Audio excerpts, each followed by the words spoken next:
first say how very pleased and honored I am to be associated, and by extension for the Trinidad and Tobago High Commission to be associated with this activity.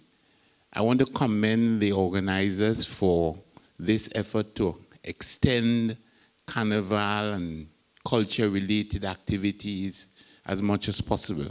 And I really hope that we are going to have a very enjoyable evening. Since I came here about 2 years ago, I was impressed not only about the quality of the talent, but the capacity and, of course, the desire of whether it's the artists or the organizers, to contribute, and the fact that in most cases it was not because of any money involved. And this is something that I think that we have to encourage, where people, in fact, perform and contribute for the love of the culture. I think we're in for a very, very enjoyable evening. And again, on behalf of the Trinidad and Tobago High Commission and the people of Trinidad and Tobago, I commend all the organizers, and I look forward, as you do, to really having a ball this evening. Enjoy.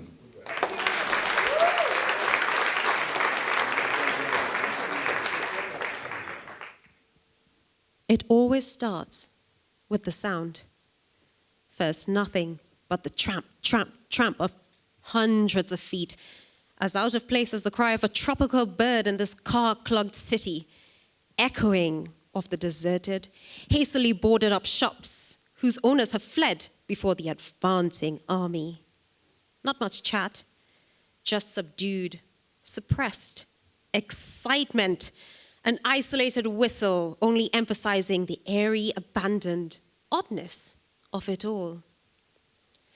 Thousands of strangers drawn by a common purpose are sucked irresistibly down the narrow funnel of Portobello Road to the maw of the beast.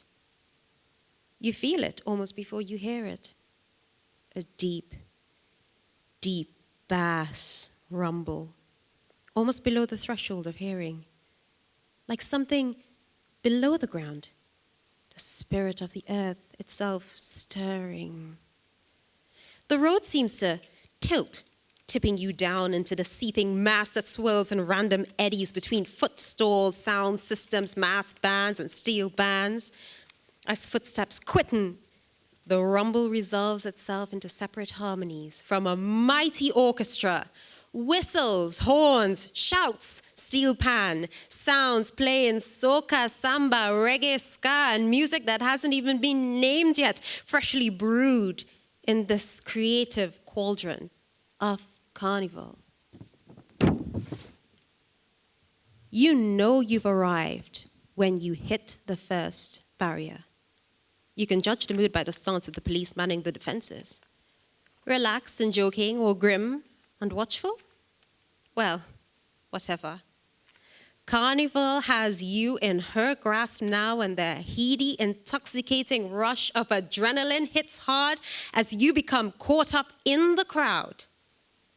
Sometimes the pressure is so intense your feet leave the ground and you're carried on a surging tidal wave of humanity, unable to resist the flow. You soon lose all sense of which way is up. Directions in Carnival are meaningless. The rules of north, south, turn left here, go right there are suspended. The geography, rearranged. When you know the area only at Carnival time, the out-of-season reality of the place is baffling. Bereft of familiar landmarks like portable toilets, judging points, speaker stacks, and barriers, Notting Hill just as a monochrome, just as ordinary as anywhere else. The intensity of Carnival is a brilliant, multicolored floodlight compared to the 400-watt bulb of everyday life. Thousands of people, all moving with a collective rhythm, a blend of sounds and smells, rum, rice and peas, beer, excited chatter, ackee and saltfish, cologne, Kentucky fried chicken, fried plantain, laughter, sweat, the insistent, consistent, percussive rhythm of steel band in the distance. Raga, soca, and hip-hop throbbing from huge speakers and passing 40-foot articulated lorries at a decibel level which insist on engraving the lyrics on your brain. As you scream along with the lead singer, you are engulfed in a sea of sound and motion. Wave after wave of bass and rhythm bombard your body. Mind and soul, you are alone. But you're not alone. Everything is excluded but the sound. Shoulder to shoulder, back to back, belly to belly. Your body, their bodies, respond in primal instinct to a gamut of sonic emotion as you journey through the corridors of Notting Hill Carnival, enwrapped on a voyage of sound and discovery.